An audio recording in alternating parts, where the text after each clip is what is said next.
Bonjour à tous.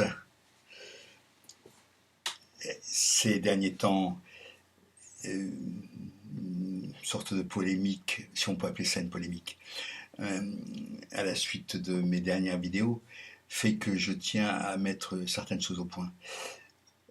Voilà. Il est intéressant de voir que des gens qui ne supportent pas l'idée de la burqa et qui entrevoient un déferlement islamiste sur la France, etc., les mêmes, et ils peuvent dire le contraire parce qu'il y a des pièces à conviction, il n'y a qu'à aller voir leur site, il n'y a qu'à aller voir ce qu'ils publient pour se rendre compte que ces gens-là sont complètement américanisés.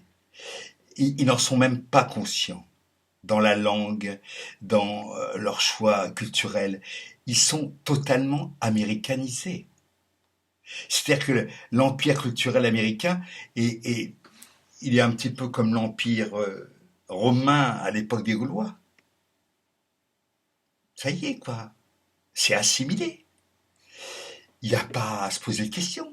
Il n'y a que des, il y a que des vieux résistants arvernes dans mon genre qui résistent à cette idée-là.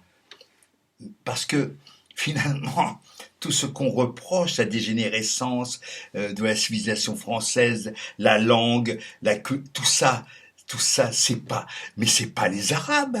Enfin, tout ce déferlement de publicité en anglais, c'est pas les Arabes, à ma connaissance. Non? Ça vient de où? Les fast-food, tout, tout le, tout ce qui est sur les murs des villes et ailleurs. Enfin, c'est arabe ça? C'est algérien, c'est quoi? C'est tout simplement la culture américaine qui est un véritable rouleau compresseur, mais apparemment qui ne gêne pas les gens d'extrême droite, ni de droite d'ailleurs, eux ils sont carrément collabos. Pour les gens d'extrême droite, ils ne voient pas. Je n'ai jamais entendu Madame Marine Le Pen ou Monsieur Zemmour dire du mal de l'empire américain et de la culture américaine. Jamais. Ils sont dedans. Ils ne voient pas. Il y a une sorte de cécité mentale qui fait qu'on ne voit pas cela. Attends, je signale quand même qu'il y a quelques années encore, il y avait des individus en France qui fêtaient le 4 juillet. Le 4 juillet. Ils savent absolument pas ce que c'est que le 4 septembre. Le 21 septembre, c'est-à-dire la création de la Première République. Toutes ces choses, ça n'existe pas. Même la nuit du 4 août, pour eux, c'est quasiment du chinois. Mais par contre, le 4 septembre, oui. La country, oui, on connaît, là. Plus que le chant du départ ou la Marseillaise, c'est évident. Hein? Faut arrêter, quoi.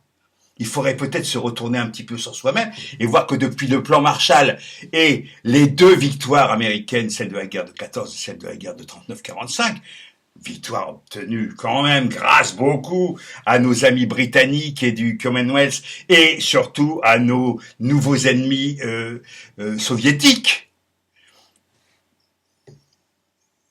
Cette culture-là a littéralement envahi, c'est-à-dire que il parle pas arabe, Macron.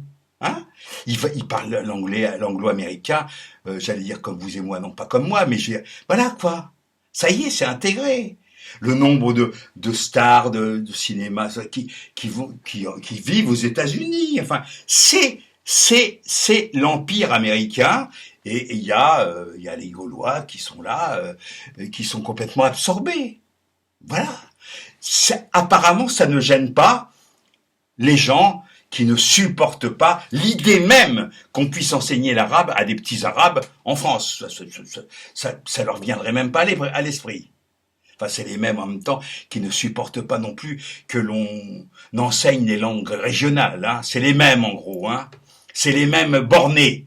C'est les mêmes crétins qui ne voient pas l'intérêt de connaître des langues régionales, qui sont d'une richesse inouïe, qui nous renvoient au latin. Et ça, non, voilà.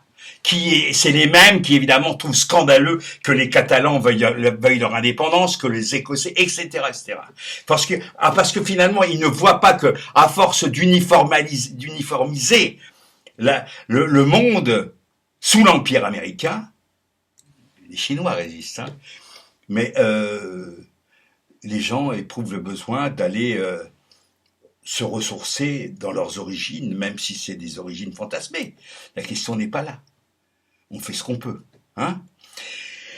Ça me permet d'embrayer sur le fait que je regarde Arte beaucoup, mais le 28 minutes commence à me gaver parce que il n'y a pas de journée, de soirée sur le 28 minutes d'Arte sans que on s'en prenne à nos ennemis, les Russes et les Chinois. Les Chinois, ok, d'accord, admettons qu'ils nous fassent une guerre. On a laissé faire les Américains, pareillement, mais maintenant, c'est les Chinois, c'est plus pareil. Les Chinois, là, c'est différent. Là, c'est des méchants. Hein. Nos amis américains, c'est pas des méchants. Ils nous ont fait une guerre épouvantable, économique, pendant des années. Bravo, merci. Les Chinois, c'est pas pareil. Bon, alors, je pose la question. À quel moment on a vu des troupes russes, soviétiques, russes, en France, hein. Il faut remonter à 1814, 1815, d'accord? Bon, sinon non.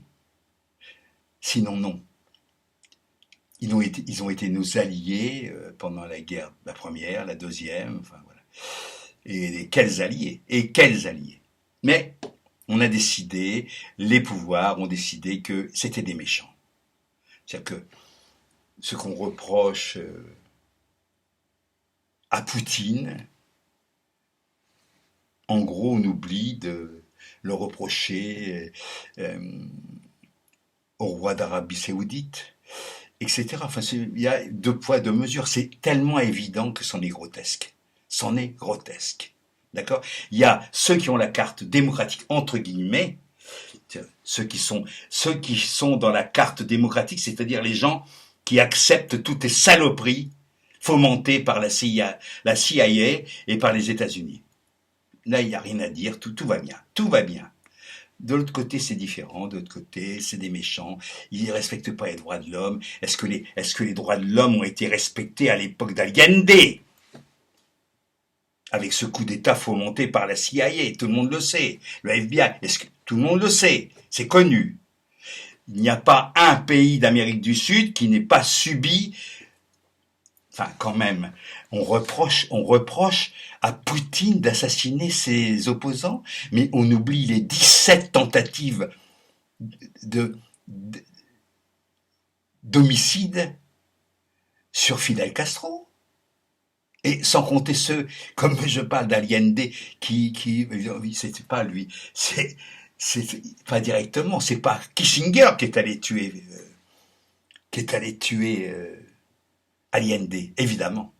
Il y a toujours des bras armés pour s'occuper du sale boulot. Moi, cette disparité dans les condamnations, mais vraiment, je trouve ça lamentable. Et ce que je trouve encore plus lamentable, c'est que des tas de gens se laissent berner par ça. Un autre exemple beaucoup plus proche de chez nous, perquisition à l'IHU de Marseille. Il faut vraiment tuer il faut sauver le soldat Ryan, mais il faut aussi tuer le docteur Raoult. Hein. Ça, c'est clair. Hein. C'est clair. On ne le lâchera pas. Et pourtant, il a beaucoup de... Mais ça, il faut voir dans quelle mesure ça nourrit l'esprit complotiste de plein de gens qui disent mais ça veut dire quoi? Ça veut dire quoi? Qui a décidé de la fin de la crise sanitaire? C'est Salomon? C'est Véran? Ils sont pas d'accord. C'est l'OMS? C'est quoi? C'est quoi? Qui a décidé? Tous les jours, on nous balançait les chiffres. Là, c'est fini. Il n'y a plus de chiffres. On voit plus de chiffres. Étonnant, non? Ça veut dire quoi? Ça veut dire que c'est le fait du prince. Ça veut dire que là, il faut sortir de cette crise sanitaire de façon à rebooster l'économie, et notamment le tourisme. Ça commence à bien faire les conneries. Au besoin, on va nous reconfiner en septembre, octobre, jusqu'aux élections de 2022. D'accord? Si vous ne voyez pas l'énormité de ce mensonge d'État, je parle pas de la maladie elle-même, elle existait, elle a existé, elle existe peut-être d'ailleurs encore. La question n'est pas là. C'est ce qu'on en fait. C'est l'énorme manipulation qui part de ce prétexte lamentable. Voilà. Basta. J'ai dit basta. Oui, basta, c'est connerie. Et je dis hasta la victoria.